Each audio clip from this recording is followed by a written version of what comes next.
प्रभु धन्य है। हालेलुया। वाह, परमेश्वर भला है। आमीन। भाई, आज हमें उसकी उपस्थिति का एहसास है। धन्यवाद गायकों, धन्यवाद करीम। कितना अद्भुत समय है। अगर आप यहां 51st और ब्रॉडवे पर हमारे यहां आए हैं, आप उसकी उपस्थिति को महसूस कीजिए। जो पास के भाग में हैं, जो न्यू जर्सी कैंपस से देख रहे हैं, परमेश्वर देश भर और संसार भर में हमें जिन्हें स्पर्श कर रहे हैं, हम कुछ 54 देशों का स्वागत करते हैं जो हमारा सीधा प्रसारण देख रहे हैं। हम मालावी और केन्या का और टांजानिया और South Africa, Liberia, Sierra Leone, Ghana, Ethiopia, Madagascar और नाइजीरिया और सारे अफ्रीका के दर्शकों का हम स्वागत करते हैं।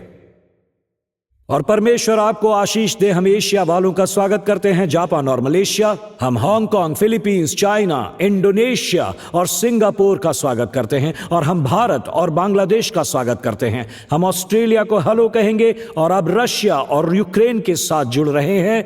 और यीशु के नाम से इस युद्ध को बंद करो, यीशु के नाम से।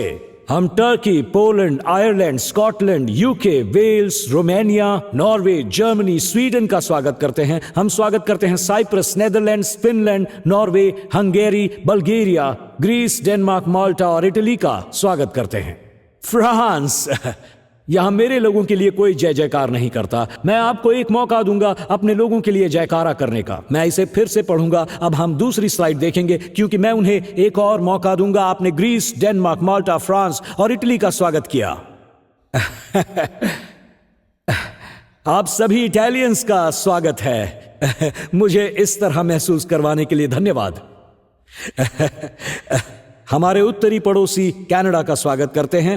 दक्षिण के पड़ोसी Mexico, Cuba, Haiti, Trinidad, Jamaica, Costa Rica, Saint Lucia, Panama, French Guiana, Saint Vincent, Grenadines, Barbados, Brazil, Saint Martin, Dominic Republic का स्वागत करते हैं। हम नेवेहो नेशन और प्यूर्टो रिको का बहुत बहुत स्वागत करते हैं। कितनी अच्छी बात है। और वो 40 राष्ट्र जो यूएस में देख रहे हैं और हमारे साथ हैं, तो इस समय मैं देशों से एक पल के लिए बात करना चाहता हूं। कम से कम ये सुसमाचार है जो हमें और करीब ले आता है। ये हमारा आंतरिक, आखिरकार हमने इस पर बहुत ज्यादा मेहनत की है। हमारी फाइनेंस टीम, हमारा अंतर्राष्ट्रीय दान, क्योंकि अंतर्राष्ट्रीय दान अंततः सुरक्षित है। ऐसे लोग हैं जो यूएस के बाहर होकर भी हमसे जुड़ना चाहते हैं, जो दान नहीं कर पाते थे, पर अब हमने अपने दान देने के प्लेटफॉर्म को विश्वसनीय, सुरक्षित और सुनिश्चित बनाने पर जोर दिया है। उनका धन्यवाद। आपको पता है हम क्या कर रहे हैं। जो विजन फंड है उसे लेकर हम आभारी हैं कि ब्रॉडवे पर एलईडी वॉल्स डाल सकें, और इस पर और भी काम चल रहा है। और जो विजन फंड है, जिसके लिए हमें विश्वास है ये जानकर कि परमेश्वर प्रबंध करेंगे। ये कोई भीख मांगने को नहीं थे। मैं ये कहूंगा परमेश्वर ऐसा करेगा, चाहे लोग दें या ना भी दें, ये परमेश्वर के हाथों में है। तो मैं आपको ये अपडेट देता हूं कि हम जेरूसलेम, यूनाइटेड नेशंस और ब्रॉडवे की एलईडी वॉल्स पर क्या करना चाहते हैं। हमारे अन्य भाषाओं वाले चैनल्स के द्वारा जो अभी तक हैं, 3 और हैं, और यहां देख रहा हूं कि हमारे पास और भी अब रशियन, पोर्टुगीज, फ्रेंच और बंगाली हैं। जी हां, ये सही है। ये सब शुरू होने वाले हैं और मेरे विचार में और जो 20 लाख हम विजन फंड में डाल रहे हैं, उसके लिए 8 लाख आ चुके हैं। तो इसका भाग बनने के लिए धन्यवाद। तो ये शुरुआत है। जी हां, ये बस एक शुरुआत है। ये अरबों का मार्ग है। अब मैं इस 9 जून की बात करूंगा। 9 जून कितना महत्वपूर्ण है। ये हमारी प्रार्थना श्रृंखला का अंतिम दिन है। उस दिन चर्च स्नीकर्स में आइए। आप सूट और स्नीकर्स पहने। अगर आपकी उम्र ज्यादा है तो आप बढ़िया दिखेंगे। अगर आप जवान हैं तो यही आपका पहनाव है। तो बस स्नीकर्स में आइए। ऐसा कुछ हम करने वाले हैं। अगर आप 10 बजे की सभा में आते हैं, उसके बाद आप खाना खाएं, और जब लौटेंगे तब हम 3 से 6 बाहर जाएंगे। कुछ टीम्स बनाएंगे और आप जो देश में या संसार भर में हैं, आपको आदेश दिए जाएंगे और हम सड़कों पर निकल पड़ेंगे। हम 5 बरोज का चक्कर काटेंगे, पर यह थोड़ा कठिन होता था। इसके लिए तैयार हो जाइए। हम पूरे मैनहट्टन में घूमेंगे, तो इसे प्रार्थना में रखिए। हम प्रार्थना करेंगे तो सुनिए, और यह अजीब नहीं लगेगा। हम आपको बताएंगे कि आपको क्या करना है। मैं चाहता हूं आप इसका भाग बने। उसके बाद हम यहां शाम 6 बजे लौटेंगे और उसके बाद 2 घंटे की प्रार्थना सभा होगी। इस मंच पर लोगों के लिए प्रार्थना करेंगे। ये एक प्रभावी रात होगी, तो मैं चाहता हूं आप आए, स्नीकर्स पहने, अगले सप्ताह चर्च आए, क्योंकि आपने प्रार्थना की में हम हिजकिय्याह की प्रार्थना पर बोल चुके हैं। उसने प्रार्थना की और परमेश्वर ने स्वर्गदूत की रक्षा से एक देश को बचा लिया। हमने इसका अनुभव पाया। कितनों ने प्रार्थना की और परमेश्वर की उपस्थिति को महसूस किया है। पर आज एक और अनुभव जिस पर हम चर्चा करेंगे, आज और अगला सप्ताह बचा है। क्या होता है जब आप एक दूत के लिए प्रार्थना करते हैं और कोई दूत नहीं आता? मैं अनुत्तरित प्रार्थना के बारे में बात कर रहा हूं। मैं आपसे भावना के बारे में बात करना चाहता हूं। इसमें भावना है जब आपने प्रार्थना की और कोई दूत नहीं आया। आज जो मैं आपसे कहना चाहता हूं, मैं क्या करूंगा जब मेरी प्रार्थना पहुंच नहीं रही है। जब मैंने प्रार्थना की और परमेश्वर से याचना की, मैं रोया भी और लगा कि ये छत से ऊपर भी नहीं जा पा रही है। मैं इस महत्वपूर्ण भावनात्मक भाग को लेकर आज इसका उत्तर ढूंढने में मदद करूंगा, क्योंकि ये कहानियों में मैं पढ़ूंगा लोगों के विश्वास को पटरी से उतरते हुए, यहां तक कि उन्होंने अपने विश्वास को त्याग दिया और नास्तिक भी बन गए। मैंने प्रार्थना की और कुछ नहीं हुआ। यहां मैं आपको थोड़ी देर में बताऊंगा कि परमेश्वर प्रभावी रूप से हमसे बात करेगा। प्रार्थना करेंगे। हे पिता, तेरा धन्यवाद कि तू वो परमेश्वर है जो प्रार्थनाओं को सुनता है। तू अपने लोगों को सुनता है, उनकी गुहार सुनता है। तो पिता, आपके कुछ पलों में संसार भर में जो लोग मेरे साथ मंच पर गाने के लिए बालकनी में हमारे साथ हमारे पड़ोसी देशों से आए हैं, वो जो बालकनी में, एनेक्स में और जर्सी कैंपस में हमारे साथ खड़े हैं, उन्होंने प्रार्थना की और प्रतीक्षा पे प्रतीक्षा कर रहे हैं। कुछ ने प्रार्थना की पर कुछ नहीं हुआ, उसके विपरीत हुआ। और पिता, इससे बड़े सवाल खड़े हुए हैं, आंसू निकल आए और कभी कभी हमारा विश्वास भी हिल गया। पर आज मेरी प्रार्थना है, मुझे यह एहसास हुआ है प्रभु, ये तूने मेरे मन में डाला है। आज लोग अपने विश्वास को त्याग चुके हैं। शायद वे सुन भी नहीं रहे हैं, या अगर वो सुन रहे हैं या इस भवन में हैं, वे यीशु के पास वापसी की पुकार सुनेंगे। वे घर वापसी की पुकार सुनेंगे। जो इस भावना से दूर चले गए थे, वो अब इस परिणाम पर पहुंचे हैं कि परमेश्वर का अस्तित्व नहीं है, क्योंकि मैंने प्रार्थना की और कुछ भी नहीं हुआ। पर आज उन्हें स्वर्ग से बुलाहट सुनाई देनी चाहिए। पर जो परमेश्वर के आत्मा की बुलाहट है कि उनकी आत्मा सुनती है, वो वास्तविक है। उनकी प्रीति की गई और परमेश्वर ने उन्हें नहीं त्यागा, परंतु परमेश्वर तू उन्हें वापस घर बुलाएगा यीशु के नाम से। यहां एक चमत्कार कर दे और सब कहेंगे आमीन और आमीन। हमें आशीष दे। धन्यवाद क्वायर। आप सबके साथ आराधना का समय उत्तम रहा। जब मेरी प्रार्थनाएं वहां तक नहीं पहुंच रही हैं, मैंने अपने प्रियों की चंगाई मांगी और वे गुजर गए। मैंने प्रार्थना की, मुझे किसी विश्वविद्यालय में जगह मिले, पर नहीं मिली। मुझे अस्वीकार किया गया, मुझे नजरअंदाज किया गया। मैंने तरक्की की मांग की, मुझे नजरअंदाज किया गया। मैंने संतान की मांग की और ऐसा हुआ कि मेरा गर्भपात हो गया। मैंने एक पति की मांग की और उसके बदले मिली वर्षों तन्हाई। आप क्या करेंगे जब आपको लगेगा आपकी प्रार्थनाएं कहीं नहीं जा रही हैं? जब लगेगा कि आप सब कुछ कर चुके हैं और कोई भी आपकी नहीं सुनता है। बाइबल हमें इस भावना का एक शब्द चित्र देती है। यूनाइटेड स्टेट्स में हम ऐसा कहते हैं, लगता है जैसे मेरी प्रार्थना इस छत से ऊपर नहीं जा पाती, वो छत से टकराकर वापस लौट आती है। मेरी प्रार्थना छत पर टकराकर मेरे पास वापस लौट आई। दाऊद भजन संहिता 35 में इस तरह कहते हैं, सुनिए, मेरी प्रार्थना मेरी गोद में लौट आती है। ये एक चित्रण है। मैं गुहार लगाता हूं पर ये मेरे पास लौट आती है। मैं गुहार लगाता हूं और कुछ नहीं हो रहा है। कैसा चित्र है ये? कल्पना करके देखिए। वास्तव में जो NIV है वो इसी वचन में इस चित्र को मिटा देता है और केवल समस्या बताता है। ये उस वचन को लेता है और जिस प्रकार से अनुवादक कहता है कि उसकी प्रार्थनाएं उसके पास लौट आई, ये ऐसा है जो कभी कभी वास्तविक होता है।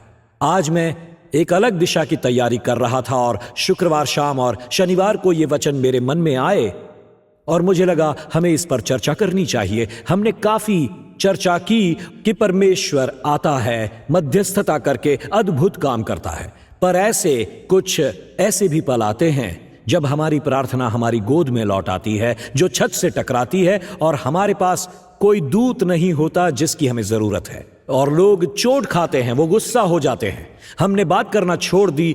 आप में से कुछ ऑनलाइन पर सुन रहे हैं जिन्होंने प्रार्थना करना छोड़ दिया है क्योंकि परमेश्वर ने उत्तर नहीं दिया। मैं आपसे सवाल पूछना चाहूंगा, यदि परमेश्वर आपकी हर प्रार्थना का उत्तर दे तो क्या होगा? आपका विवाह आपकी तीसरी कक्षा की शिक्षिका से हो जाता, आप ये सब बन जाते। तो बात यह है, परमेश्वर ऐसा नहीं करता है। मुझे ध्यान से सुनिए, यदि हर एक संभावित प्रार्थना का उत्तर देने से परमेश्वर अपने सिंहासन को छोड़कर इस जग को हमें दे देता, वह ऐसा नहीं कर सकता। और मित्रों, इतिहास बताता है कि हमने इसे कैसे संभाला है। राष्ट्रों ने संभाला है, राज्य सरकारों ने संभाला है, उस समिति अधिकार से हमने युद्ध लड़े हैं, नरसंहार किए हैं। परमेश्वर ने जो समाज की नींव रखी है पुनः परिभाषित किया है इसे, और यह दर्शाता है जो सीमित शक्ति परमेश्वर ने दी है उससे हमने इसे भ्रष्ट किया है। कल्पना कीजिए, यदि परमेश्वर कहता तू किस चीज की प्रार्थना करेगा वो मैं तुझे दे दूंगा, हाँ मैं तुझे वो दूंगा। मुझे स्पष्ट होने दीजिए, परमेश्वर कोई जिन नहीं है, वो एक पिता है। जी हां, वही है, वो एक पिता है। मुझे नहीं पता कि बिल वॉटरसन को पता था कि वो क्या कर रहा है।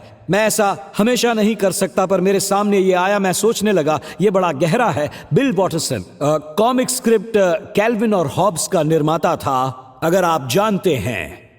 ये कहानी है एक नन्हे से बालक और उसके काल्पनिक शेर मित्र की कहानी, पर उसकी एक कॉमिक स्क्रिप्ट है जो मुझे छू गई। इसका शीर्षक था प्रार्थना।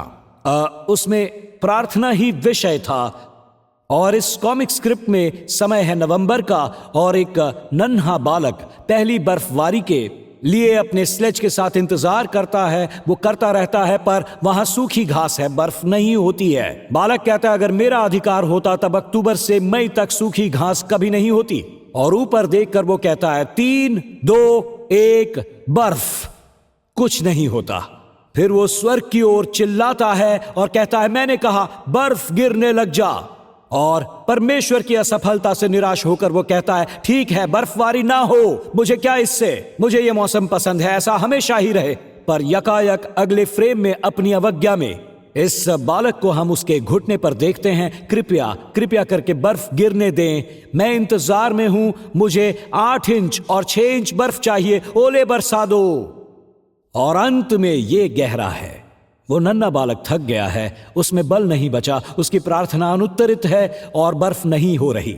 और इसका जो अंतिम फ्रेम है, जिसे लेकर मैं निश्चित नहीं हूं कि इसका निर्माता भी इसका अर्थ नहीं जानता होगा, जो ये कहता है जब ये बालक घुटनों पर है, बर्फ नहीं है, और वो कहता है क्या मैं एक नास्तिक बन जाऊं?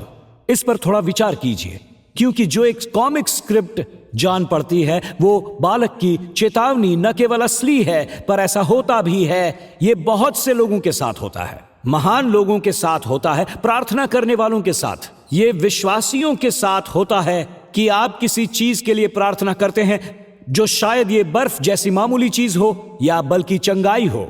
कैंसर नहीं है, अच्छी रिपोर्ट, एक बच्चा, एक नौकरी, मुझे एक चमत्कार चाहिए। तब अचानक जो बिल वॉटरसन ने कहा वैसा होने लगता है, न केवल एक कॉमिक स्क्रिप्ट में, पर यह एक वास्तविकता बन जाती है, यह भावनात्मक बन जाता है। मैंने इस सप्ताह टीम कहानियां पढ़ी और वे जिनका प्रतिनिधित्व करती हैं वे 3 सबसे बड़े उद्योग हैं जिनका प्रभाव है मीडिया, टेक्नोलॉजी और साइंस। 3 लोगों ने भजन 35:13 का विस्फोट महसूस किया, जैसे कि दाऊद का विस्फोट प्रार्थना से निकला जो छत से टकराकर उन्हें जा लगा। और क्योंकि यह अनुत्तरित प्रार्थना के बारे में है, उनकी धमकी उस बालक के समान थी, तू चाहता है कि मैं एक नास्तिक बन जाऊं। याद है वो बालक जो ये कहता है क्योंकि उसे लगता है कि परमेश्वर उसकी बात नहीं सुन रहा, और इसीलिए उसे लगता है परमेश्वर है ही नहीं, और उसने अपनी अनुत्तरित प्रार्थना का उत्तर इसे मान लिया। न दूत, न चंगाई, न कुछ हुआ।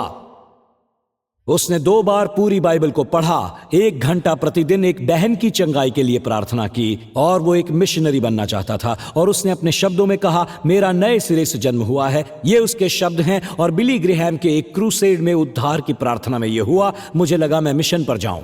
पर मैंने परमेश्वर को त्याग दिया और नास्तिक बन गया। उसने मसीहियत को हारे हुओं का धर्म कहकर बताया। वो महान समाचार देने वाले CNN का स्थापक टेड टर्नर ने यह कहा। वो एक मिशनरी बनना चाहता था। इस व्यक्ति का नए सिरे से जन्म बिली ग्रेहम के एक क्रूसेड में हुआ था। उसी ने बताया, मेरा विश्वास चला गया जब मैंने अपनी छोटी बहन मैरी जीन को लूपस से मरते देखा। उसने कहा वो 5 वर्षों तक बीमार रही। मैं परमेश्वर की गुहार लगाता रहा कि वो चंगी हो जाए, और उसने कहा जब समय आया कि वो दफन हो गई, मैंने सोचा मसीहियत के पास मेरे लिए जवाब नहीं है, तो मेरा विश्वास हिल गया। वो बीमार थी और मैंने उसे मरते हुए देखा। और आगे वो कहता है, टर्नर ने उसकी बीमारी से हुए नुकसान और अपनी अनुत्तरित प्रार्थनाओं के बारे में सहजता से बात की, जिसका प्रभाव उसके जीवन पर पड़ा। उसने कहा, यदि परमेश्वर है तो उसने मेरी बहन को पीड़ा उठाने क्यों दिया, और उसने मेरी प्रार्थनाओं का उत्तर क्यों नहीं दिया। मूल रूप से वो कह रहा था कि मेरी प्रार्थना लौटकर मेरी गोद में आ गई है। अब जिस व्यक्ति ने बाइबल पढ़ी, प्रार्थना की, वो नास्तिक बन गया। मैं सोचता हूं, और अब थोड़ी देर के लिए रुक जाता हूं क्योंकि ये बात भावनात्मक होती जा रही है। कभी कभी मैं अपने आप से कहता हूं, वे जो कॉलेज में हैं, वे जो प्रोफेसर्स हैं, वे जो कार्यकर्ता हैं हमारे समाज में, उन जगहों के बीच में जो मसीहियत विरोधी हैं, जिनसे मैं बात करता हूं, उनके लिए मैंने ये खोजा है। जब लोगों को महसूस होता है कि परमेश्वर ने उन्हें त्याग दिया है, वे नास्तिकता और अज्ञेयवाद की ओर जाते हैं। मैं चाहता हूं आप थोड़ी देर के लिए ये सुने, जरा ध्यान से इसे सुने। अपनी यात्रा पर चलने के बजाय, जो उनकी मसीहियत की यात्रा है, जहां कभी कभी सवालों के जवाब नहीं होते, वे क्रोध को अपनाते हैं और परमेश्वर पर इसे करने लगते हैं। वे इस सवाल को लेकर संघर्ष करते हैं, एक ही समय पर परमेश्वर के होते हुए पीड़ा कैसे हो सकती है। तो संघर्ष ये है क्योंकि संसार में पीड़ा और दुष्टता है। कुछ लोग मान लेते हैं कि परमेश्वर नहीं है। अनिवार्यतः रूप से ये नास्तिकता की यात्रा है। ये सब क्रोध से शुरू हुआ है, पर परमेश्वर के प्रति क्रोध है जो किसी व्यक्ति के मांगने या न मांगने से शुरू हुआ, जिसे परमेश्वर ने नहीं किया। और उसका निष्कर्ष एक सवाल से क्रोध में बदलकर एक विश्व दृष्टिकोण बन जाता है। जरा इस पर विचार कीजिए। उनकी शुरुआत इसकी भावना से, इसे न पाने से शुरू होती है, और अचानक सवाल उठते हैं और फिर क्रोध, और अचानक वे एक विश्व दृष्टिकोण को अपनाते हैं कि परमेश्वर का अस्तित्व नहीं है। और इसीलिए मैं चुनौती आपको देना चाहता हूं। जब मैं उनसे मिलता हूं जो कहते हैं वो अज्ञेयवादी या नास्तिक हैं, मैं एक सवाल पूछता हूं, ये बताओ इस विश्व दृष्टिकोण पर कैसे पहुंचे? बताइए आपने ये कैसे मान लिया? और लोग मुझे ताकते रह जाते हैं। अनिवार्य रूप से लोग बताते हैं, मैं विश्वास करता था, परमेश्वर पर विश्वास था, मैंने प्रार्थना की और वो पूरी नहीं हुई। कई बार मैं बता रहा हूं, कितने ही समय परमेश्वर से निराश होकर ऐसा होता है, और वे नहीं जानते इसे कैसे संसाधित किया जाए। और वे इस विश्व दृष्टिकोण पर पहुंचते हैं कि परमेश्वर नहीं है। उन्हें पीड़ा उठाना और परमेश्वर के अस्तित्व को समझना नहीं आता। परमेश्वर कैसे भला हो सकता है जबकि संसार में दुष्टता, पीड़ा है? और इसीलिए क्रोध और नास्तिकता के बीच इस सवाल को संसाधित वो नहीं कर पाते और महसूस करते हैं मसीहियत की यात्रा में हर सवाल का जवाब दिया जाना चाहिए। और वो इस बात से सहज नहीं है कि मसीहियत जीवन में कुछ चीजें हैं, मैं स्पष्ट हो जाऊं, जिनका उत्तर आपको नहीं मिलने वाला। ये चीजें परमेश्वर की हैं, ये उनके हाथ में है, और कभी कभी वो हर एक सवाल का जवाब नहीं देता। 1968 में जब स्टीव ने एक लाइफ मैगजीन का कवर देखा तो वो विश्वास संकट में पड़ गया। वो नाइजीरिया के युद्ध क्षेत्र के 2 बच्चों की विचलित करने वाली तस्वीर देख रहा था, और 2.5 सालों तक इस व्यक्ति ने 10 लाख से ऊपर देखा या पढ़ा कि 10 लाख से अधिक लोग गृह युद्ध या अकाल के कारण मारे गए। और 13 साल की आयु में वो अपने लूथरन संडे स्कूल टीचर से मिला ताकि उसे इससे मदद मिले। इसका लूथरन से कोई संबंध नहीं था, पर उसे यह जवाब पसंद नहीं आया। वो उस जवाब से सहमत नहीं हुआ, और ये 13 वर्ष का लड़का, इस किशोर को चर्च से मिलने वाला जवाब पसंद नहीं आया कि उन 10 लाख नाइजीरिया के पीड़ित लोगों के लिए क्या किया जाए। हम यहां क्या कर सकते हैं? उस समय जब उनमें बात हो रही थी, तब स्टीव को उस टीचर से जवाब सुनना था, और जो जवाब उसे मिला उसे पसंद नहीं आया। तो उसने कहा वो उसे स्वीकार नहीं है। और उसके जीवनी लेखक वॉल्टर आइजैक्सन ने लिखा कि स्टीव ने परमेश्वर को, धर्म को त्याग दिया है और कहा परमेश्वर नहीं है। और आपके सामने एक चित्र है और आप उन लोगों को देखते हो जिनके पास अद्भुत प्रभाव है, और इस अनुत्तरित प्रार्थना के मुद्दे पर वे नहीं जानते कि क्या किया जाए इस समस्या के साथ। वे नहीं जानते कि क्या करें जब अचानक ऐसा लगता है कि मेरी प्रार्थनाएं मेरी गोद में लौटी हैं, जैसा दाऊद ने कहा। और कभी कभी मुझे लगता है कि लोगों के परमेश्वर से नाराज होने का सबसे बड़ा कारण हानि है, चाहे वो व्यक्तिगत हो या चाहे वो देश में कहीं हो। और अधिक लोग मेरी राय में जिनसे मैंने बात की वे नास्तिक बन गए, बौद्धिक रूप से नहीं बल्कि भावनात्मक रूप से, क्योंकि वे एक भावना से निपट रहे हैं। ऐसा नहीं है कि उन्हें परमेश्वर के होने का प्रमाण मिल गया है, पर यह उन्होंने भावना के द्वारा किया है। उन्होंने अपने जीवन में कुछ खास खो दिया है। जब परमेश्वर हमारी बात नहीं मानता, हम उससे क्रोधित हो जाते हैं। हम कहते हैं मेरी योजना बेहतर है, मैं बेहतर जानता हूं, तूने मेरी सलाह क्यों नहीं मानी। एक और कहानी है और उसके बाद मैं कुछ अच्छे भाग लूंगा। जब सिंडी और मैं छुट्टी पर जाते हैं, मैं अपने साथ कुछ उधार की पुस्तकें पढ़ने के लिए ले जाता हूं, अपने दिमाग को साफ करने।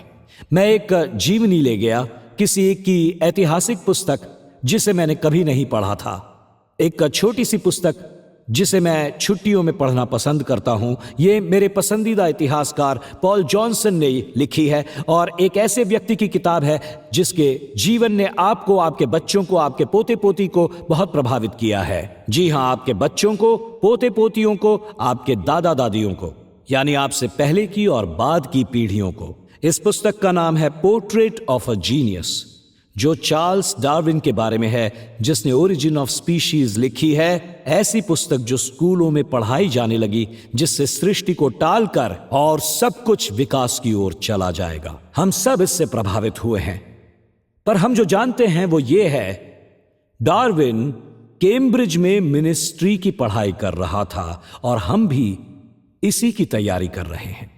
डार्विन के ये झूठ हैं। कई लोग सोचते हैं नास्तिकता डार्विन से आई है। 22 वर्ष की आयु में वो एक रिसर्च शिप में साउथ अफ्रीका और गैलापागोस आइलैंड का सर्वे करने निकला और उसने माइक्रो इवोल्यूशनरी परिवर्तन फिंचेस और टर्टल्स में देखे और यकायक उसने कहा इन पक्षियों और कछुओं में माइक्रो परिवर्तन, इसलिए परमेश्वर का अस्तित्व नहीं है। ये ऐसे हुआ था, ये भावनात्मक रूप से हुआ।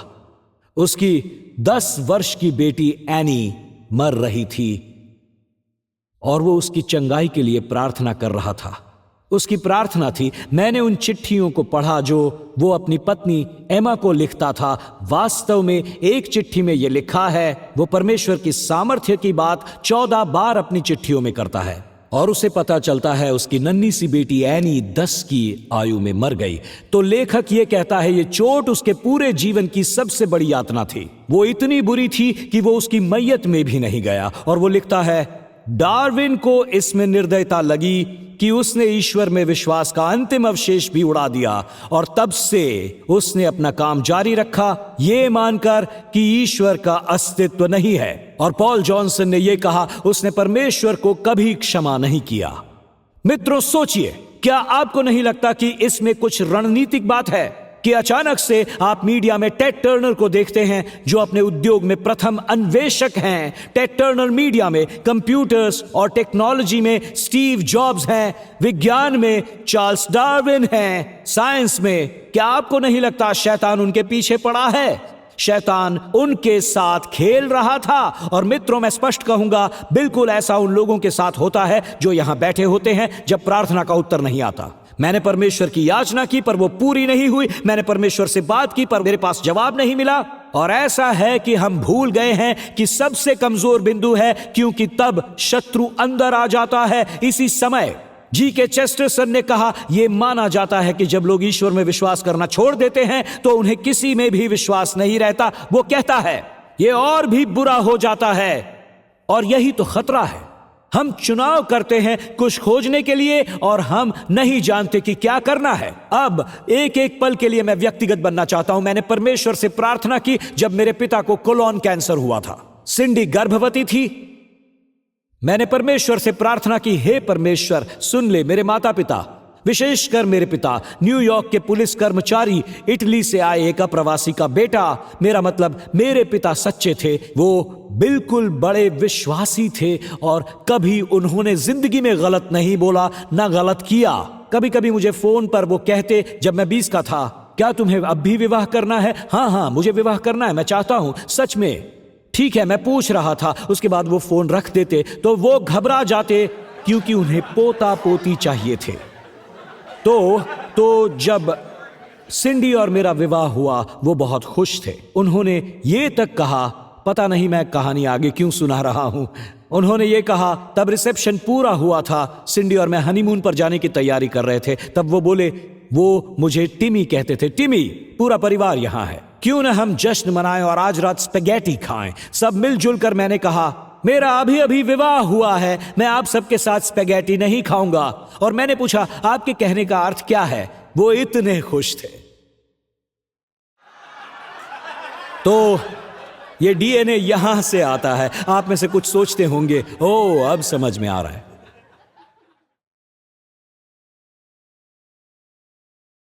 जब पता चला कि उनको कोलोन कैंसर है, तब सिंडी के गर्भ में क्रिस्टियन था और मैंने परमेश्वर से कहा, उन्हें जीवित रखना ताकि वो मेरे बेटे को देख सके।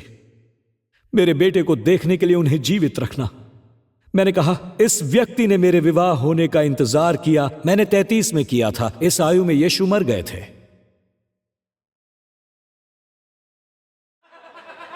मैंने सोचा सबको यह बता दूं। मुझे अब सुनना पड़ेगा, मुझे तुमसे प्यार है सिंडी। विवाह इसीलिए तो होते हैं, अपने आप को मार देने। और सबने कहा आमीन। मुझे याद है जब मैं अचानक, मेरे पिता का रंग बदल रहा था और वो कुछ करते बड़ी मुश्किल से रुक रुक कर कैंसर उन पर प्रबल हो रहा था और मैं एक बेगल की दुकान पर रुका, उन परिणामों के साथ कि लड़का पैदा होगा, पर उन पर कैंसर धीरे धीरे हावी हो रहा था और मैं बेगल की दुकान पर रुका ये सोचकर कि मेरा एक बेटा पैदा होगा और अपने डैड से इतना ही बोल पाया, डैड, हमारे यहां लड़का होने वाला है। डैड कुछ देर चुप रहे, फिर उन्होंने कहा, बढ़िया, बहुत अच्छा लग रहा है, मुझे बड़ा गर्व है।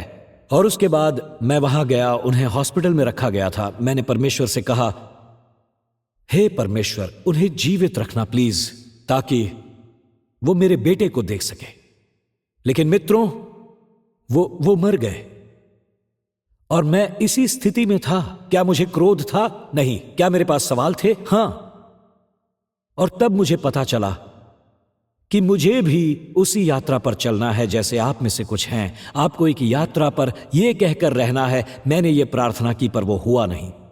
टेड टर्नर ने नास्तिकता को चुना, चार्ल्स डार्विन ने नास्तिकता को चुना, स्टीव जॉब्स ने नास्तिकता को चुना। अब मेरा संसार टूट फूट गया। मेरे डैड अपने बेटे का विवाह देख पाए ताकि उसके यहां संतान हो। जब हम इस शिशु के जन्म का इंतजार कर रहे थे तो वहां अगस्त में हम मैयत में थे, जिसके कुछ महीने बाद हम एक जन्म का जश्न मना पाए। कि मैं अपने मन में सवाल को लेकर क्या कह रहा हूं, पर मित्रों, ये हमें बताता है आपकी प्रार्थनाओं में ऐसे भी पल होंगे जब आपकी प्रार्थनाएं आपकी छाती पर लौट आती हैं। ऐसे समय होंगे जब आप प्रार्थना करते हैं पर कुछ नहीं होता। तब हमें क्या करना चाहिए? ये भावनात्मक है। आज आप में से जो बैठे हैं और जिनका संसार नष्ट हो चुका है, मैं चाहता हूं आप इसमें से निकलें, आप इसमें से बाहर निकलें। उस बहन की कहानी के साथ इसे पूरा करता हूं मैं, जिसका भाई मर रहा है और वो जानती है चंगा करता चंगा कर सकता है। उसे आने को वो कहती है, वो नहीं आता, वो उसे बुलाते हैं। ये लाजर की कहानी है जो मर जाता है, जो यूहन्ना के अध्याय 11 से है। मुझे नहीं लगता नई वाचा में इस बात का चरित्र चित्रण करने वाली कहानी है। मैंने तुझे बुलाया, तू नहीं आया। मैंने तुझे बुलाया कि वो बीमार है, तू चंगा कर सकता है, तू नहीं आया, वो मर गया। और मैं आपको दिखाना चाहता हूं इसका उत्तर क्या है। ये एक अद्भुत कहानी है और थोड़ी देर के लिए मैं आपको यूहन्ना के अध्याय 11 के पद 1 से 6 में ले चलता हूं। प्रार्थना हुई, देरी हुई, मृत्यु हुई और वो एक बहन अपना सिर हिलाती हुई रह गई, ये सोचते हुए कि यीशु असली है या नहीं। मैं आपको पढ़कर सुनाता हूं, यूहन्ना 11 1 से 6। मरियम और उसकी बहन मार्था के गांव बेतनिया का लाजर नाम का एक मनुष्य बीमार था। वो लाजर इन्हीं दो लड़कियों का भाई था। तो बहनों ने सोचा कि हम संदेश भेजेंगे चंगाई के लिए, हम चंगा करने वाले को संदेश भेजेंगे, हम यीशु के पास संदेश भेजेंगे। हमने देखा है, लंगड़े चलने लगे, अंधे देखने लगे। हमने लोगों को देखा, अकेला लाजर ही मृतकों में से जिलाया नहीं गया है। ऐसा हमने नाइन के विधवा के साथ होते देखा। हमने चमत्कारों को देखा। निश्चित निश्चित हम सूची में सबसे ऊपर हैं, क्योंकि देखिए वो अपनी प्रार्थना में क्या कहती है कि हे प्रभु देख, जिससे तू प्रीति रखता है वो बीमार है। ये सुनकर वो आएगा। ये भी कह देना, ऐसा नहीं कि लाजर बीमार नहीं, मैंने आंसुओं से तेरे चरणों को धोया था, और लाजर जिससे तुझे प्रीति है बीमार है। बूम, इसे सूची में ऊपर रखना है। तो ये लीजिए। ये सुनकर यीशु दौड़ पड़ा। क्या वो दौड़ पड़ा? नहीं। उसने कहा, यह बीमारी मृत्यु की नहीं, परंतु परमेश्वर की महिमा के लिए है, कि उसके द्वारा परमेश्वर के पुत्र की महिमा हो। और अब मैं भी उनसे प्रेम रखता हूं। तो जब उसने सुना कि वो बीमार है, तो जिस स्थान पर वो था वहां 2 दिन और ठहर गया। ये रही समस्या। वो दौड़ता नहीं, वो ट्रेन पर नहीं चढ़ता, वो 2 दिन वहां रुकता है। क्या? प्रार्थना के लौट आने की बात कीजिए। सोचिए, यीशु ने 2 दिन देर कर दी, जिससे बड़ी समस्या खड़ी हो गई, जो मृत्यु है। ये देरी बीमारी को मैयत में बदल देती है। अस्पताल जाना मैयत में बदल जाता है। यूहन्ना 11 आप देखेंगे, मेरी राय में स्टीव जॉब्स और टेड टर्नर जैसे हमें एक बहन में दिखाई देते हैं, क्योंकि यीशु का ये कठिन वचन, जब उसे पता चलता है लाजर बीमार है, वो देर कर देता है। वो इतना ही कहता है, जब वो रुक कर बीमारी की याचना सुनता है, प्रार्थना की जाती है, आ जाओ मेरा भाई बीमार है, 2 दिन रुको प्लीज। और तब वो, आ जाओ मेरा भाई बीमार है, 2 दिन रुक जाओ, और तब पता चलेगा वो मर गया। और यीशु उनसे स्पष्ट बात करता है और चेलों से कहता है वो मर गया। मेरे विचार में जब यीशु अपने चेलों से यह कहता है कि वो मर गया, तो मुझे विश्वास करना होगा कि लाजर की मैयत में मार्था भजन संहिता 35 से गुजरती है। मैंने प्रार्थना की और कुछ प्राप्त नहीं हुआ। हम वहां पहुंचते हैं, हम ये विश्वास करते हैं। मैंने यीशु को संदेश भेजा कि वो बीमार था, पर उसने नहीं सुना। मैंने यीशु को संदेश भेजा और मुझे कुछ नहीं मिला। मेरा भाई मर गया। मैंने एक प्रार्थना की जो मेरे पास लौट आई। प्रार्थना ने कहा भेजने वाले को लौटा दो, और अब कोई नहीं रहता, मेरा भाई नहीं रहा।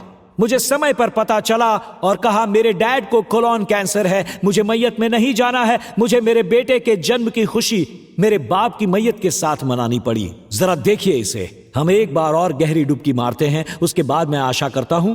मार्था यीशु से नाराज थी।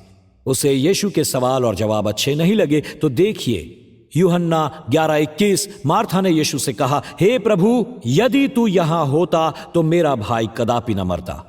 और अब भी मैं जानती हूं कि जो कुछ तू परमेश्वर से मांगेगा परमेश्वर तुझे देगा। मुझे नहीं लगता वो धार्मिक होने की कोशिश कर रही थी, बल्कि मेरे विचार में वो कह रही थी तू यहां हो सकता था, पर तूने समय लगा दिया। तेरे पास अधिकार है, पर तूने गड़बड़ कर दी।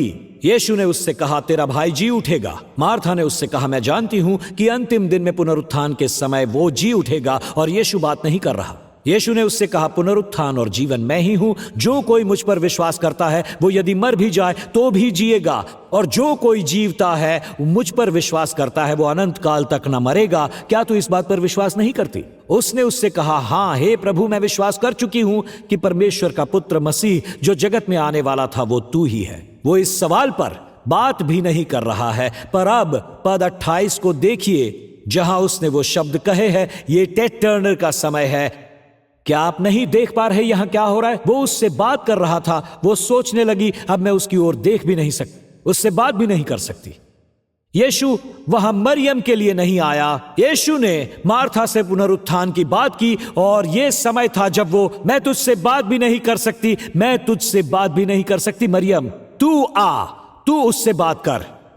मैं ये पुनरुत्थान की बात भी नहीं कर सकती। वो मर गया है, उसे मरे 4 दिन हो गए। और मेरे विचार में जो इस समय मार्था है वो दोराहे पर है, जहां से वो टल सकती है, उसका ये पल है। मैं उससे बात भी नहीं कर सकती। ये पल है उसका कि वो उससे बात नहीं कर सकती। यीशु उससे क्या कह रहा था? मुझे लगता है वो इतनी ज्यादा उदास थी, इतनी निराश थी और परमेश्वर से इतनी क्रोधित थी क्योंकि उसने उसकी प्रार्थना का उत्तर नहीं दिया। उसने उसे वो नहीं दिया जो उसने मांगा, और वो नहीं समझा जो यीशु कह रहा था, मार्था, पुनरुत्थान चंगाई से कहीं बेहतर है, क्योंकि अगर मैं उसे चंगा करूंगा तू खुश होगी, पर जब मैं उसे मृतकों में से जिलाऊंगा तब पूरा नगर बदल जाएगा। आप इतना ही सोचते हैं, मुझे खुशी दो, और परमेश्वर कहता है मेरे पास तेरी सोच से बढ़कर योजनाएं हैं। तो क्या होगा? क्या ये लाजर की कहानी है? चंगा होने के बदले लाजर का पुनरुत्थान हुआ, यह जानना महत्वपूर्ण है। वो चंगाई देकर यह कहने को नहीं आया तू बीमार है, अब तैयार हो जा। वो और मार्था और मरियम चिल्लाए ये, पर यीशु ने इससे कहीं ज्यादा देखा। पुनरुत्थान के कारण कितनों ने यीशु पर विश्वास किया, उसके बदले की एक परिवार बीमारी जाने से खुश होता। अब यूहन्ना 11:45 को देखिए। तब जो यहूदी मरियम के पास आए थे और उसका ये काम देखा था, उनमें से बहुतों ने उस पर विश्वास किया। तब अचानक वो कहता है उनमें से अधिक यहूदियों ने उस पर विश्वास किया। केवल 3 लोगों की आराधना के बदले पूरा का पूरा समूह यीशु पर भरोसा करने लगा। यह हमें सिखाता है कि हमारी इस मसीहियत की यात्रा में कुछ भाग होंगे जहां कुछ अनुत्तरित प्रश्न खड़े होंगे। तू क्यों नहीं आया? तूने इंतजार क्यों करवाया? तूने मेरे पिता को चंगा क्यों नहीं किया? जैसा हमने कहा, खतरनाक यह है अगर आपकी हर मांग पूरी की जाए और आपको सारे जवाब मिल जाएं, तो परमेश्वर ऐसा काम नहीं करता है। यह चुनौती है, यह उसकी भावना है। जब आप कमरे में बैठे हैं और प्रार्थनाएं छत से टकराती हैं, यह वो भाग है। और इसी के साथ आज मैं समापन करूंगा।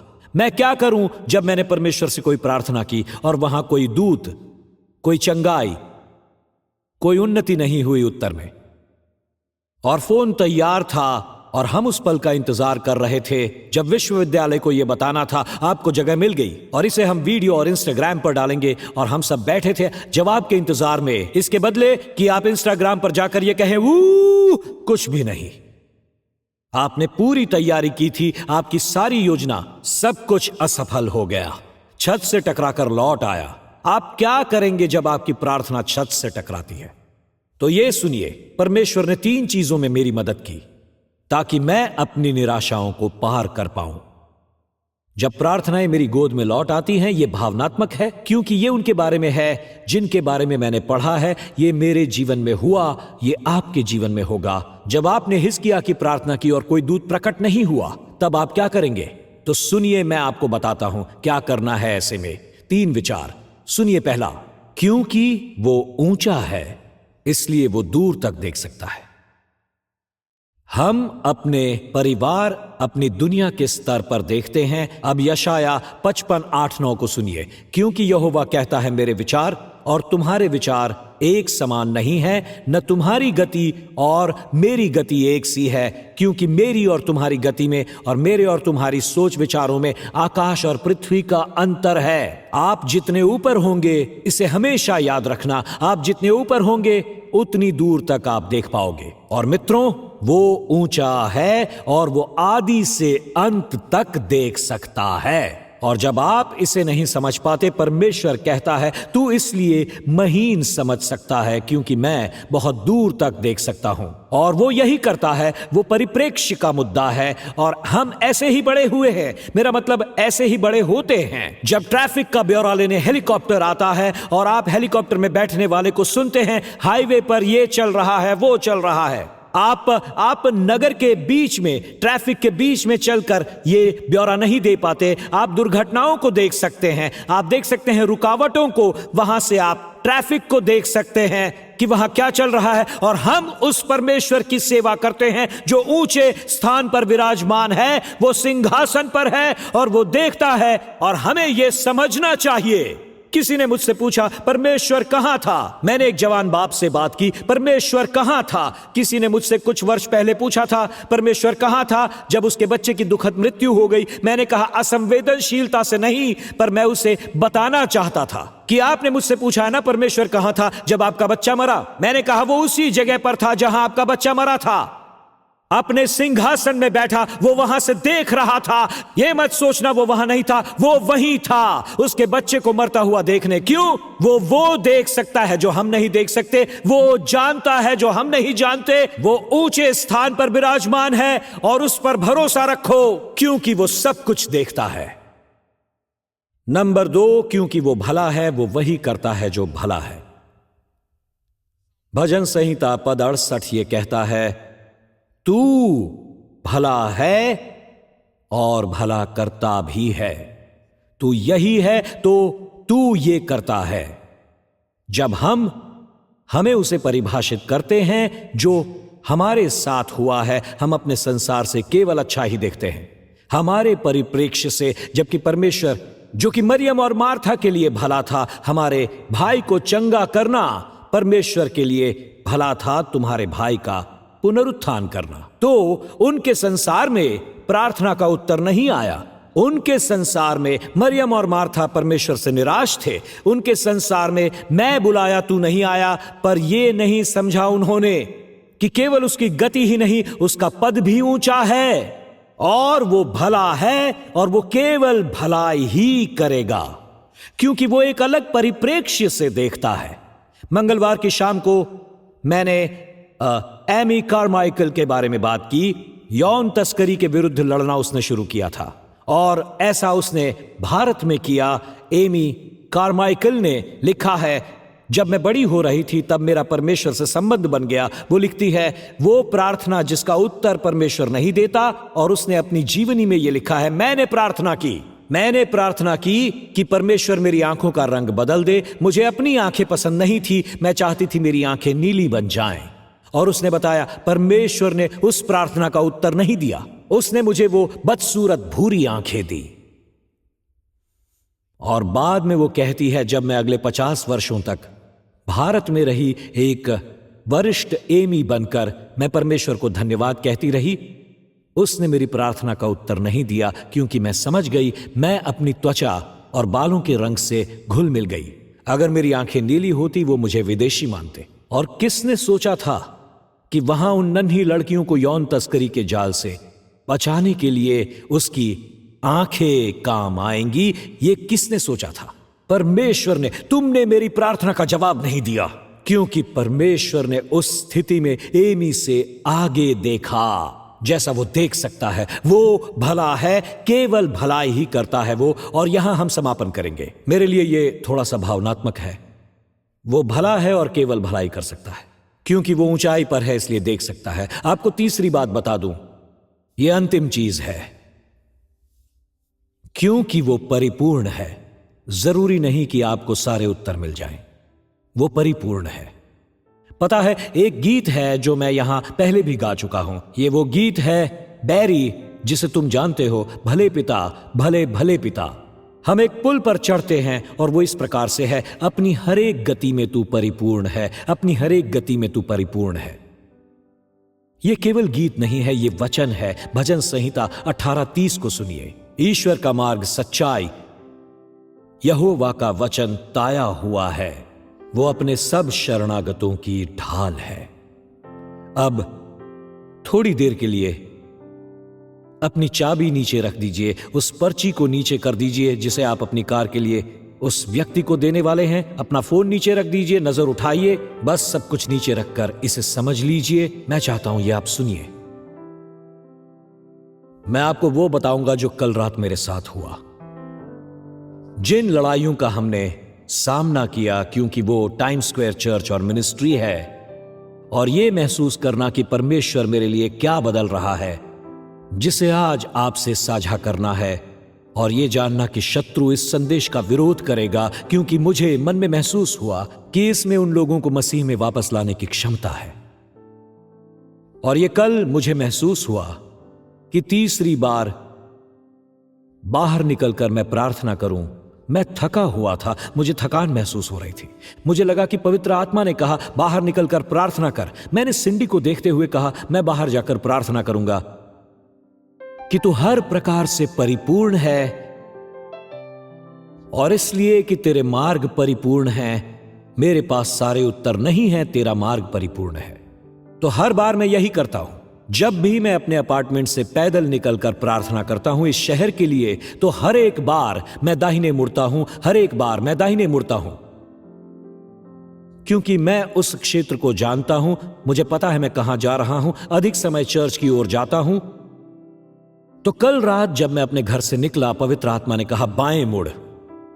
मुझे बाईं तरफ पसंद नहीं।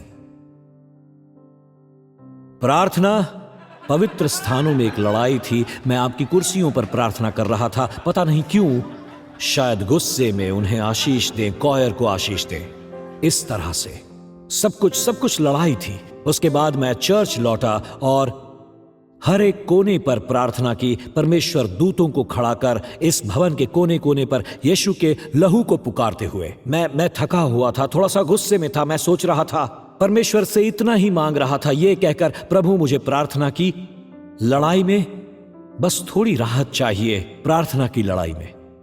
इसीलिए मैं गुस्से में था, बाएं मुड़ते हुए, और मैं सोचने लगा अब तू मेरी समस्या है, तू मेरी समस्या है। बाएं मुड़। मुझे बाईं ओर जाना पसंद नहीं है, मुझे उस क्षेत्र में जाना पसंद नहीं। पर मैं वहां गया और वहां पानी के पास एक बेंच पर बैठ गया, और जब बैठा हुआ था और यहां वहां देख रहा था, मैंने अपनी सभाओं के लिए प्रार्थना की कि परमेश्वर लोगों की घर वापसी करे। और वहीं बैठे बैठे, बैरी, अब मैं चाहूंगा आप एक अलग गीत गाएं। ये गीत मैंने अभी सुना है जो अब हम सुनने वाले हैं। मैं गाऊं हालेलुया उसकी उपस्थिति में। मैं सोचने लगा क्या ये दूतों जैसा है, और मैं सोचने लगा ये क्या है। और बैरी, हम ये गाएंगे तो मैं इतना ही कहूंगा, बैरी मुझे तुमसे प्रीति है। तुमसे मैं कोई भी गाना गाने को कह सकता हूं। तुम मेरे स्पॉटिफाई जैसे हो, मेरे लिए हर गाना बजाते हो तुम।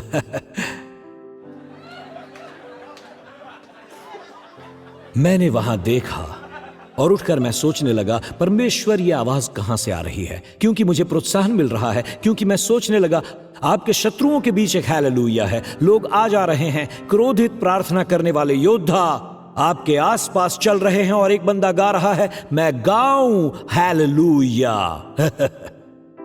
तो मैं चल पड़ता हूं, और वहां एक विधवा है जो एक बूम बॉक्स और एक कैरियोके माइक हाथ में लेकर आराधना कर रही थी। मैं वहां गया और बैठ गया और अपने हाथ ऊपर उठाकर कहने लगा, धन्यवाद परमेश्वर, धन्यवाद। तो मैं वहां बैठा हूं और मैं इंतजार कर रहा हूं कि कोई गीत बजे। तो वो महिला वहां से दूसरे गाने पर आती है जो था, जैसे हिरनी पानी को तरसती है। नहीं, मत चेंज मत करना, उसी गाने को गाना जो गा रहे थे। चाहो तो पूरी सूची बाद में गा लेना, लेकिन फिलहाल वही गाना है। और अचानक मेरे हाथ ऊपर उठे जैसे हिरनी पानी में, और अचानक उसमें साहस आ गया। वो गाने लगी, यीशु की जय, यीशु की जय हो। और परमेश्वर ये अद्भुत है। और उसके बाद एल्डर विकी वो अंतिम गीत गाने लगती है जिसे आपने और लिया ने गाया था, मेरा परमेश्वर अद्भुत है। और मैं वहां बैठे बैठे सोचने लगा, ओ वाकई प्रभु बड़ा अद्भुत है। परमेश्वर धन्यवाद जो मैं बाएं मुड़ा, परमेश्वर का धन्यवाद कि मैं बाएं मुड़ा, यहां बैठा, इसलिए तेरा धन्यवाद परमेश्वर। मुझे लगा मेरा समय पूरा हो रहा है, पर उस समय मुझे परमेश्वर ने विश्राम दिया, और मैं उस महिला को देख रहा था जिसने अपने शत्रुओं के बीच हालेलुया गाया। क्या मैं आपको कुछ बताऊं? कभी कभी हमें याद रखना है कि ये गीत इसलिए नहीं बने कि हमेशा इन्हें पिंजरे में ही गाया जाए। मेरे विचार से इन्हें खुले में भी गाना चाहिए, और मैंने उन्हें खुले में सुना, क्योंकि हम हमेशा इन्हें यहां गाते हैं, एक हिरनी से कहना, पर एक नदी के किनारे से गाया जाए जहां लोग उछल कूद रहे हैं, आसपास लोग हैं जो गाएंगे, मैं गाऊं हालेलुया। लोग हाथ हिलाकर उछल कूद कर गा रहे हैं इसे। चलिए देखते हैं आप इस तरह हालेलुया गा पाते हैं। तो मैं वहां से चला आया मुस्कुराते हुए। मुझे थोड़ा चलना था, मैं चल रहा था, और फिर मैंने पीछे से सुना करीम का कॉयर। पता नहीं वो हम थे, पर वो गीत वही था। मैं बताऊंगा कि मैं क्या सोच रहा था। शायद मैंने उसे लिखा है, गाकर स्तुति करो, गाकर अपने राजा की। क्या था वो? हाँ, वही, बस वही था। इसे जोर से गाओ। आपको कहने की जरूरत नहीं। और मुझे लगा कि जैसे संगीत मेरे पीछे चल रहा है। वो महिला खड़ी हुई और बूम बॉक्स के साथ मेरे पीछे होली, और मैं चल रहा था। और परमेश्वर कह रहा है, मैं तुझे पार्क में ही आराधना नहीं सुनाऊंगा, मैं तुझे यहां पार्क में, मैं यहां तुझे, अरे वो यही है, फरीदा यहीं पर है। फरीदा, खड़ी हो जाओ प्लीज।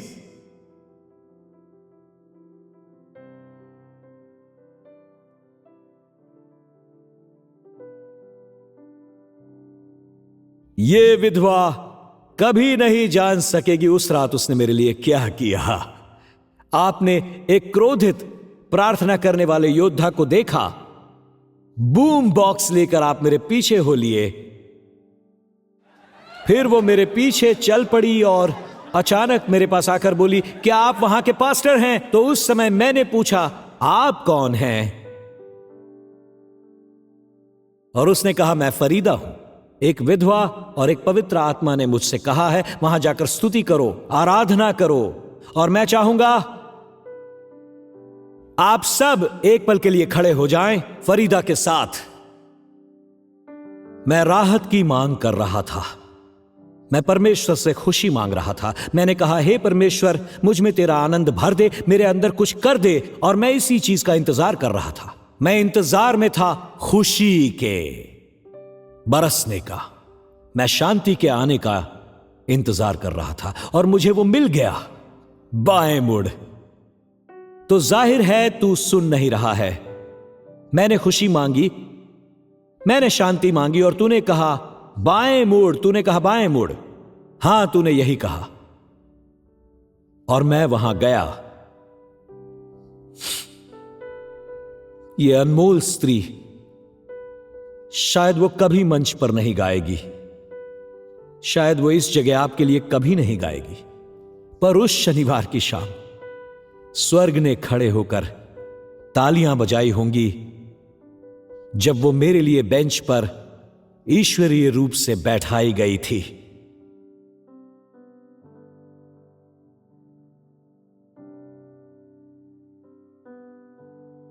आप अनमोल विधवा वहां एक युद्ध से थके हुए पास्टर को प्रोत्साहित करने को भेजी गई, और वहां आप हालेलुया गा रही थी, पर वास्तव में आप अपने शत्रुओं के सामने गा रही थी। और इन्होंने पलक तक नहीं झपकाई जब गाने का समय आ गया। जय जय तू मेरा प्रभु है, ये गाया। जब समय आया गाओ हालेलुया का, और जब समय आया प्रचारक के पीछे चलने का, तो ये आवाज बढ़ाती पीछे चल पड़ी। और वहां सड़क के नुक्कड़ पर मेरा सौभाग्य था कि मैंने फरीदा के लिए प्रार्थना की कि परमेश्वर इस व्यक्ति के मन को छू ले और परमेश्वर इन्हें प्रोत्साहित करे। इन्होंने मुझे प्रोत्साहित किया था।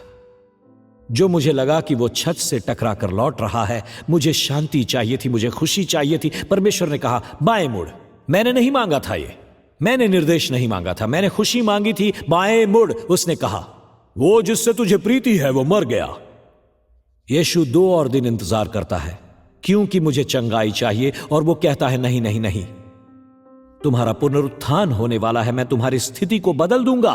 मुझे बताओ उसे कहां रखा है। याद है लोगों ने क्या कहा? प्रभु अब तक तो उसमें से, हां मुझे अच्छा लगा ये वचन सुनकर, युवा का पसंदीदा, उसमें से दुर्गंध आती होगी। ये सबका पसंदीदा वचन है, उसमें से दुर्गंध आती होगी। और परमेश्वर ने कहा मैं दुर्गंध आने तक इंतजार करूंगा और उसके बाद पुनरुत्थान करूंगा, उसके बाद पुनरुत्थान करूंगा। क्या उस रोग से निपट लेना ज्यादा अच्छा नहीं था? पर मैं जो करूंगा, मैं आगे बढ़कर उसे जिलाऊंगा। बहुत से विश्वास करेंगे। मुझे नहीं पता और क्या कि परमेश्वर प्रिय फरीदा को कैसे उपयुक्त करेगा। मैं इतना जानता हूं कि पार्क की एक बेंच पर परमेश्वर ने कहा बाएं मुड़। मैं मुड़ा और मैंने ये सीखा आप उसे आज्ञा ना दें। अगर वो आपको मुड़ने और रुकने को कहता है, उसकी सुनिए। वो हर प्रकार से परिपूर्ण है। अगर वो आपको बाएं मुड़ने को कहे जबकि आप दाहिने को जा रहे हैं, उस पर भरोसा रखिए। वो भला है और केवल भलाई ही करेगा। वो ऊंचाई पर है और दूर दृष्टि रखता है। और मित्रों, मैं ये कहूंगा, वो परिपूर्ण है तो आपको केवल सुनना ही है, जैसे मैंने सुना, या जैसे उस महान कोरी टेन बूम के शब्द हैं, जिसने कहा, परमेश्वर को निर्देश देने की जगह बस उसकी ड्यूटी पर रिपोर्ट करें। हमें यही करने के लिए बुलाया गया है। तो कहिए, परमेश्वर ये लो। आपको इसका उत्तर देना है। अगर मैं खुशी चाहता हूं, आप कहते हैं बाएं मुड़, तो मैं विश्वास करूंगा और बाईं ओर मुड़ूंगा, इसके बावजूद कि मुझे पता भी नहीं कि शायद वहां खुशी है। आज आप यहां हैं, शायद परमेश्वर से क्रोधित है, और जैसा मैंने बताया, दूसरे नामों को लेकर आपने जो भी किया, ये आपका घाटा है, ये आपकी अनुत्तरित प्रार्थना है, और ये आपका क्रोध था। और आप पाक के बेंच तक नहीं पहुंचे क्योंकि आप क्रोधित हुए जब आपने बाएं सुना। मुझे पता है ये परमेश्वर नहीं था, मैं जानता हूं। और आप पाक बेंच तक नहीं पहुंचे, पर आज का दिन है जब वो आपको स्पर्शेगा। पर मैं चाहता हूं कि आप यहां आगे आकर, अगर आप ऑनलाइन हैं तो एक पल के लिए, मुझे ज्यादा समय नहीं चाहिए, अब मुझे चिंता भी नहीं। मैं चाहूंगा आप अपने हाथ ऊपर करें, और मैं चाहता हूं कि प्रभु के लिए हम मिलकर गाएं। चलिए सब मेरे साथ गाइए। मैं गाऊं हालेलुया,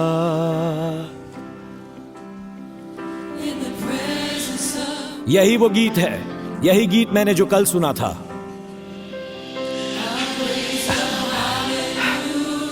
मुझे ये भाग बहुत पसंद है, अविश्वास के आगे चिल्ला के।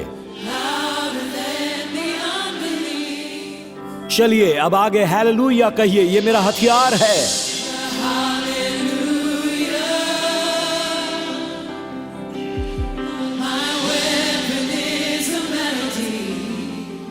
ओ, मुझे ये भाग बहुत पसंद है, बहुत। मेरे लिए उतरा स्वर्ग लड़ने के लिए। चलिए हाथों को ऊंचा करके गाइए। मैं गाऊंगा, चलिए इसे गाया जाए, सब मिलकर गाओ, चर्च गाओ।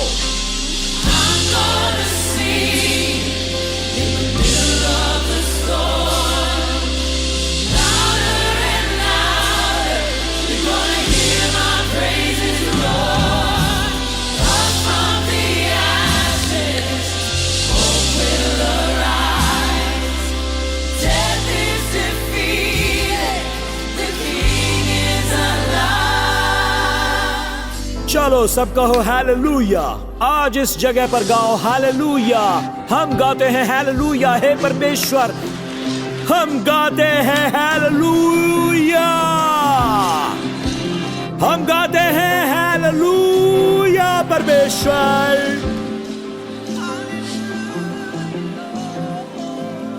ओह,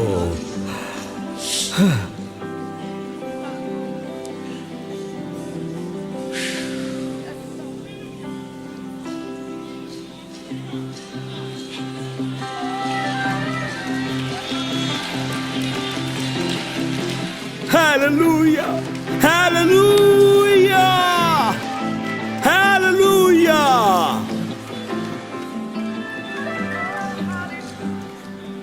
मिलकर कहो हालेलुया, जो मेरे अविश्वास से भी ज्यादा शोर मचाए। मुझे लगा मुझे ये कहना है, और ये केवल किसी एक के लिए ही सही। अगर उसने मुझे बाएं मुड़ने को कहा है, मैं बाएं मुड़ूंगा, क्योंकि वहां बेंच पर फरीदा बैठी है, एक कैरियोके माइक और बूम बॉक्स के साथ, और वो जोर से गा रही है, और मैं चाहता हूं कि उतनी ही जोर से मैं भी गा सकूं उसके साथ। और वो बिल्कुल सही वॉल्यूम था, फरीदा। अब मुझे ये पूछना है, आपसे थोड़ी ही देर में ये मानना मुश्किल हो जाएगा, लेकिन यही वो पल है, यही वो घड़ी है, वो क्षण, विश्वास में लौटने का, विश्वास में, परमेश्वर के पास विश्वास में। आपने पुकार सुनी, आपने अपने मन और आत्मा में घर वापसी की पुकार सुनी, और आप में से कुछ नास्तिकता से और अज्ञेयवाद से खेल रहे हैं, क्योंकि मैंने दूसरों का नाम लेकर आपको कहानी सुनाई है। अगर ये एक ही व्यक्ति के लिए है तो भी मैं खुश हूं। बालकनी, सामने, पड़ोस में, ऑनलाइन, जो ऑस्ट्रेलिया, जापान, सिंगापुर, भारत में देख रहे हैं, शायद आप यूक्रेन में होकर ये कह रहे हो, मैंने प्रार्थना पे प्रार्थना की, मेरे शहर पर बम न गिरे। और वो जो यूक्रेन से सीधा प्रसारण देख रहे हैं वो सोचेंगे ये कहां पर सुना। और देखिए आप यहां हैं। अगर आज आप यहां हैं, मुझे महसूस हो रहा है कि मैंने इसके विरुद्ध लड़ाई की है। ये घर वापसी की बुलाहट है, ये घर वापसी की बुलाहट है। हम ना जाने कब से इस अज्ञेयवाद और नास्तिकता से लड़ रहे हैं, और आज आपको ये महसूस हो रहा है जो लंबे समय से आपको महसूस नहीं हुआ। परमेश्वर आपको बुला रहे हैं। और आज अगर आप कहते हैं पास्टर टिम, ये मैं हूं जिसे परमेश्वर घर बुला रहे हैं, मैंने झगड़ा किया, मैंने युद्ध किया, मैं अपने हाथ उठाकर अपनी गलतियों की माफी मांगता हूं, मुझे निश्चित रूप से उससे मिलना है, उसकी आवाज सुननी है। उन हाथों को देखो बालकनी में, जिन्हें ऊपर ऊपर उठाओ और यहां नीचे आ जाओ। मैं आपको यहां नीचे मेरे सामने देखना चाहता हूं। सामने आ जाओ, मेरे सामने आओ। चलिए उठिए, यहां सामने आइए। बालकनी में जो है नीचे आ जाइए, अपनी सीट से उठिए और यहां नीचे आ जाइए। बस मैं बुला रहा हूं आपको, यहां मेरे सामने आ जाइए। अगर आपकी प्रार्थना सुनी नहीं गई और आप उससे गुस्सा हैं तो आइए, आ जाइए, आ जाइए। वो आपको वापस बुला रहा है। आइए, वो आपको वापस बुला रहा है। आ जाओ, आ जाओ, पास आओ, पास आओ और पास आओ। मुझे पता था, मैं लोगों के लिए लड़ रहा था, मुझे पता था, इसीलिए मुझे बेंच पर फरीदा की जरूरत पड़ी। मुझे बेंच पर फरीदा चाहिए थी। और आप में से कुछ बालकनी में जो बैठे हैं, हम थोड़ी देर आपका इंतजार कर सकते हैं। आप नीचे आ जाइए। जब हम नास्तिकता से लड़ रहे हैं, वो आपको घर वापस बुला रहा है। ये घर वापसी की बुलाहट यही तो है, वो आपको बुला रहा है। इसलिए प्रार्थना बिगड़ी हुई थी जब तक फरीदा मेरे जीवन में नहीं आई। तो जल्दी से नीचे उतरिए, बस नीचे आ जाइए। मैं सोच रहा था परमेश्वर, ये मैं एक व्यक्ति के लिए करूंगा, मैं एक व्यक्ति के लिए सब कुछ रोक दूंगा। बालकनी सामने वाले, न्यूयॉर्क की यांकी हैट वाले जनाब, सामने आइए। आप भी आ सकते हैं। यही समय है, यही समय है। वो आपको अपने पास बुला रहा है, वो आपको बुला रहा है। क्या आपके साथ ऐसा हुआ है? आप यहां थे और वो आपको वापस बुला रहा है। आपका क्या? वो आपको घर वापस बुला रहा है, आपको भी। जी हां, घर वापसी की बुलाहट। चलिए चलिए चलिए, आइए। मुझे पता है ये कितना महत्वपूर्ण है, इसीलिए मैं लड़ा। ये संघर्ष है। ये परमेश्वर तेरा अस्तित्व नहीं है। मैंने तुझसे पूछा भी, तेरा अस्तित्व नहीं था, लेकिन परमेश्वर आपको घर वापस बुला रहा है। सैंड्रा, मैं चाहता हूं आप यहां आगे आएं, इस प्यारी सी लड़की का हाथ पकड़ें। परमेश्वर का स्पर्श यहां मिलने वाला है और परमेश्वर इस समय इसे छू लेगा। मुझे आपके लिए प्रार्थना करनी है, सबके लिए मैं प्रार्थना करूंगा। परमेश्वर आपको आशीष दे। मुझे आपके लिए इसी समय प्रार्थना करनी है, तो शुरू करते हैं। मुझे खुशी है आप सब आए। क्या आप बालकनी में थे? मुझे खुशी है आप सब यहां सामने नीचे आए। क्या आप पहले यहां आ चुके हैं? यह अद्भुत है, यह लाजवाब है। इसीलिए हमने लड़ाई की। जी, इसीलिए हम लड़े। घर वापसी की बुलाहट परमेश्वर की ओर से, जो आंसू आप महसूस कर रहे हैं, आपकी भावनाएं जिन्हें लंबे समय से आपने महसूस नहीं की, हम प्रार्थना करेंगे। वो आपको घर वापस बुला रहा है। चर्च, क्या आप अपने हाथ इस तरह रखेंगे और हम सब मिलकर प्रार्थना करने वाले हैं। और थोड़ी देर शायद हम हालेलुया नहीं गाएंगे, पर इनके लिए प्रार्थना जरूर करेंगे। तो क्या इनके लिए प्रार्थना शुरू करें? हे परमेश्वर, ये दिखा कि तू भला है और जो भी तू उनके जीवन में करेगा वो भला ही होगा, इसलिए कि तू भला है। तू केवल भलाई कर सकता है। तेरे मार्ग उनके लिए ऊंचे हैं। इन्होंने ये नहीं समझा है वो जो कुछ भी हुआ है, पर तू उसके आगे देखता है, आगे का देखता है। ऊपर से कुछ हानियां हुई हैं, उन्होंने बहुत नुकसान उठाया है, परंतु प्रभु, ये वो दिन है जब तू उन्हें घर वापस बुला रहा है। तू उन्हें घर वापस बुला रहा है। तू उन्हें विश्वास में वापस बुला रहा है। वहां नाराजगी थी, निराशाएं थी, और जो प्रार्थनाएं इन्होंने की वो उनकी गोद में लौटकर वापस आई। और प्रभु, आज वो देखेंगे कि परमेश्वर कितना भला है। तू वास्तव में एक भला पिता है। तू हर प्रकार से परिपूर्ण है। जहां पर नाराजगी या क्रोध है, वहां पर परमेश्वर तेरा हाथ उन पर रहने दे। हे परमेश्वर, पवित्र आत्मा कुछ करने वाला है। ये आंसू हैं, ये भावनाएं हैं। ये क्रोध प्रेम में बदल रहा है, क्रोध पलट रहा है परमेश्वर। और परमेश्वर, आज का दिन ऐसा दिन है जब ये यात्रा परमेश्वर के साथ फिर शुरू होगी। अब थोड़ी देर के लिए जो इस मंच पर हैं, क्या आप मेरे साथ जुड़ेंगे? आप अकेले नहीं हैं जो गाएंगे। हम वापस जाएंगे और सब मिलकर गाएंगे फिर से वही गीत, वो गीत जिसने कल रात मुझे आशा दी। और आपको पता भी नहीं चलेगा, पर मैं चाहता हूं कि आप इसे एक बार गाएं समापन से पहले। ये अंतिम गीत होगा क्योंकि समय बहुत ज्यादा हो गया है, पर ये अंतिम गीत हम मिलकर गाएंगे इसे जब आप अपने हाथ ऊपर उठाएंगे और कहेंगे, मैं गाऊं हालेलुया। चलिए उससे कहिए, मेरे शत्रुओं के सामने। ये वो गीत है, यही वो गीत है।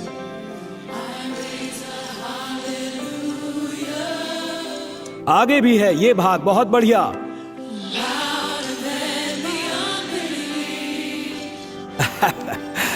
मैं गाऊं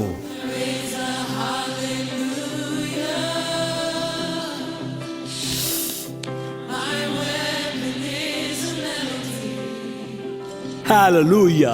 ये भाग मुझे बहुत पसंद है। स्वर्ग आपके लिए लड़ेगा, स्वर्ग लड़ेगा आपके लिए। चलिए जितनी जोर से गा सकते हैं गाइए। चलिए हालेलुया कहिए।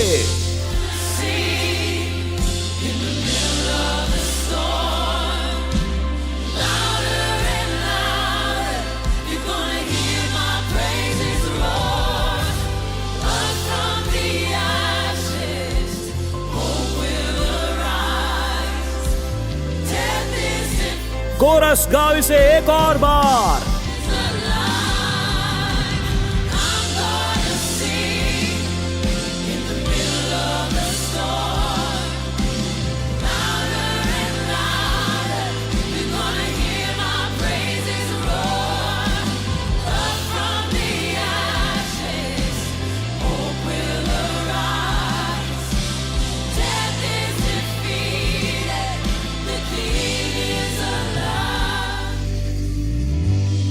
अब मैं आपके लिए प्रार्थना करना चाहूंगा। परमेश्वर, तू कितने ऊपर है, कितनी दूर तक देखता है। तू भला है और केवल भला ही कर सकता है, और तू परिपूर्ण है। तो हमें परिपूर्ण होने की जरूरत नहीं है। तू अपनी हर एक गति में परिपूर्ण है। तो आज परमेश्वर पर भरोसा पुनः स्थापित कीजिए। प्रभु, तू इन लोगों को वापस बुला रहा है। शत्रु ने प्रयास किए, उसे दरार मिली ताकि अंदर आए और इनके विश्वास में संदेह पैदा करे। शत्रु अंदर आया और उसने अविश्वास को छेड़ा। मैंने कहा परमेश्वर का अस्तित्व नहीं है, प्रार्थना ऊपर नहीं गई। परंतु प्रभु, आज उन्हें एहसास हुआ कि परमेश्वर वास्तव में है, वो सिंहासन पर है। हम कहते हैं तू भला है, तू परिपूर्ण है और तू ऊंचे पर विराजमान है। यीशु के नाम से हम तुझे धन्य कहते हैं। सुनिए, मुझे आप सभी से प्रीति है। मैं बड़ा खुश हूं, इसीलिए शुक्रवार को बहुत कुछ हो रहा था। शुक्रवार को यह लड़ाई आपके घर वापसी की, आपको घर ले जाने की। ये आंसू, ये एहसास हैं कि परमेश्वर मुझे फिर से लगने लगा है, वो जो काफी समय से महसूस नहीं हुआ। अब मेरी ओर देखिए, परमेश्वर आपसे प्रेम रखता है। परमेश्वर आपके जीवन के लिए पूरे सप्ताहांश में रुकावट डाल सकता है। आज उसे आपसे प्रेम है।